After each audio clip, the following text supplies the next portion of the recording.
were a family that were disinherited and lost their land and their power because of the deaths of husbands and sons, and the women couldn't hold on to the land. So she came from a very interesting family, and that still has got to be researched. So if anyone is an archivist and a good researcher, please come and do this. So our Costanza was in her own right, however, a considerable art collector and an art dealer. And she'd married this assistant of Bernini. He was called Matteo Bonarelli, and he came from Lucca. And he probably came from the lower branch of the Della Rovere family, which was another papal family. And he was a sculptor and a major bronze caster in his own right. Now, let me see where we go from here. This is a work by Matteo Bonarelli, her husband, and it's of the Visitation. That is the moment when Mary and, I think it's Mary and Elizabeth, meet and tell each other that they're both pregnant. And it's a moment of friendship between women. And if you go into almost any Italian church, you will find there is one altar that either shows you the birth of Christ with the Virgin or the Visitation, because it's the altar where women will go to pray for safe delivery and childbirth. And so it's a very feminist and strong theme. And this was cut by Matteo, and he actually invited Lorenzo to come and help him cut it in Savona, and they became friends there. After that, Lorenzo invited Matteo to come to Rome and work with him as an assistant. And Matteo Bonarelli was not just a sort of assistant of Bernini. He was a very major figure in his own right. And when Velázquez, the great painter, who had come to Rome to begin to decorate the great castle of the kings of Spain, which was called the Alcazar. Now, you can't see this anymore because it was burnt down, and they rebuilt it with the royal palace, the Palacio Real. But originally, this was the greatest palace in Christendom. It was the palace of the kings of Spain who were dominating the world. And it's the great fortress that was built by Mohammed I of Cordoba. And it's a Moorish building from the 800s or the year 1000 that the kings of Spain began to transform into this extraordinary palace. And they used Velázquez. He was sent to Rome and he was said, find us artists, copy Roman statues, bring them to us, let us reform this collection. Now, Matteo cast, for example, these two great lions. He cast 12 of those and took them to Spain for the King of Spain. Most of them were lost in the fire, and that's the best slide I can get of it. I'm sorry, I did my best, but and the other thing he was asked to do was he was asked to cast the Hermaphrodite, which is now in the Prado in front of Las Meninas. Now, these hermaphrodites in Rome, they actually managed to dig up 5 of them eventually. It was a very, very common subject because for the Romans believed that it was the height of love. It was the unity of the male with the female, and it was perfect consummation. And they very frequently had these figures in their garden. And you can see one in the Uffizi. They turn it round, so you have no idea it's a hermaphrodite. This one is in the Louvre. And the bed, because the actual figure, as you can see, is there, but the bed was cut by Bernini to actually give it. So that was taken and is in the Louvre. And there are others. There are 2 in Rome, and yes, there are 2 in the Doria Pamphili and 1 in the National Museum of Rome. So Matteo was asked to cast the Hermaphrodite, and that's his work. Now, these are major commissions. This is not just any old assistant. All right. So, all right, I'll come back to that in a minute. When he was in Spain, he made over 100 copies of many of the main antiquities of Rome for the emperor.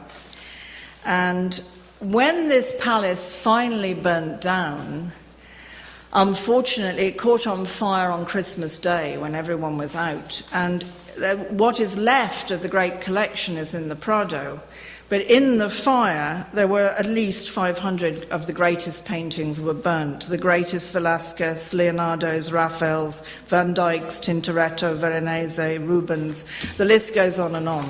And one of the things one needs to do as an art historian is actually work out, what were the lost paintings of the Alcazar. Anyway, let's go back to Costanza.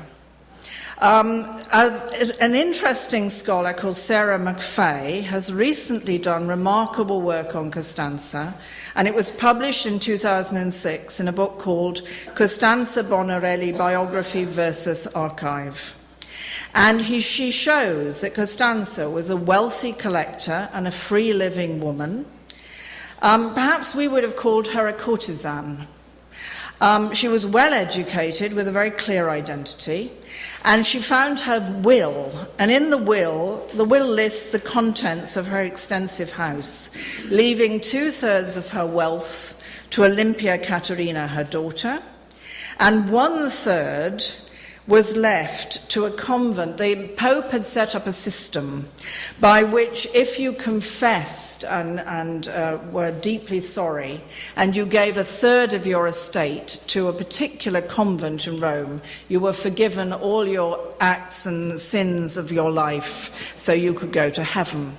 But it also meant that her daughter could be absolved of her mother's shame in a certain sense.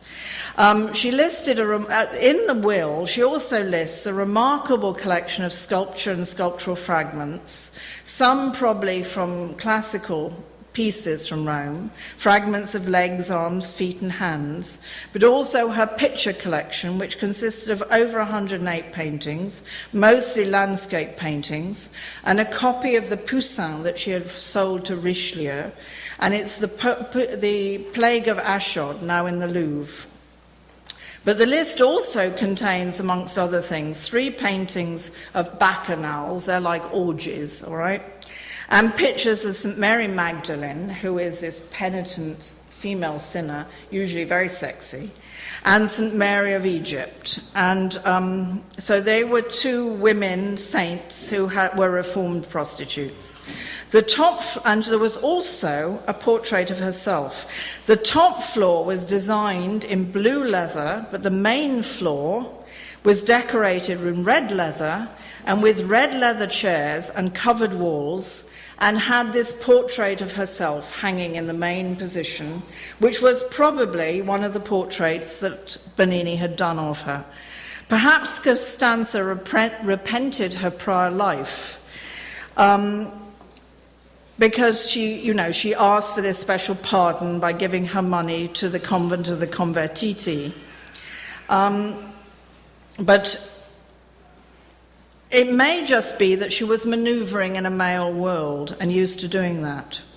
She was clearly wealthy, educated, and a real connoisseur. She was anything but a Roman commoner or a slut.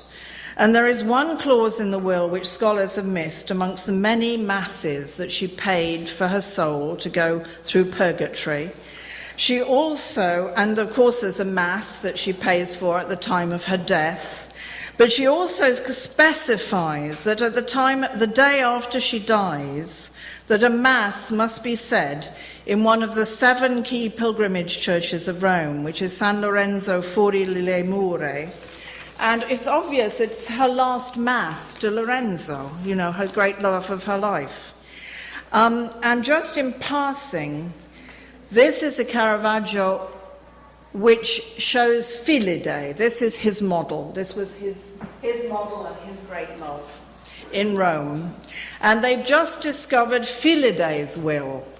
And the extraordinary thing is that she describes a room, her main sitting room, which is in red leather with red chairs, is Spanish style, and it has bacchanals, and it has St. Mary Magdalene, and it has St. Mary of Egypt, and it has a portrait by Caravaggio of her. So perhaps these courtesans in Rome actually had their own interior design, and they actually had a sort of floating world where they could show to customers or to their friends what their life was. But this is a new document that's just been discovered in all the research that's going on Caravaggio. So there's a lot more to do, and obviously one of the things that was very difficult for the Church to acknowledge, particularly at the time of the Counter-Reformation, was that there was a community of women of this type living in Rome, and who seem to have had their own real identity and way of life, which is quite interesting. Now, I'm now going to go on to another artist completely. And I'm now going to talk about a work that is in Florence, in the Pitti Gallery, in the Modern Art Gallery.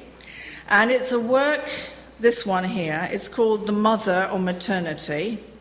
And it's done by Adriano Ceccione. And Adriano Ceccione is, he lived from 1836 to 1886. He was the main sculptor of the movement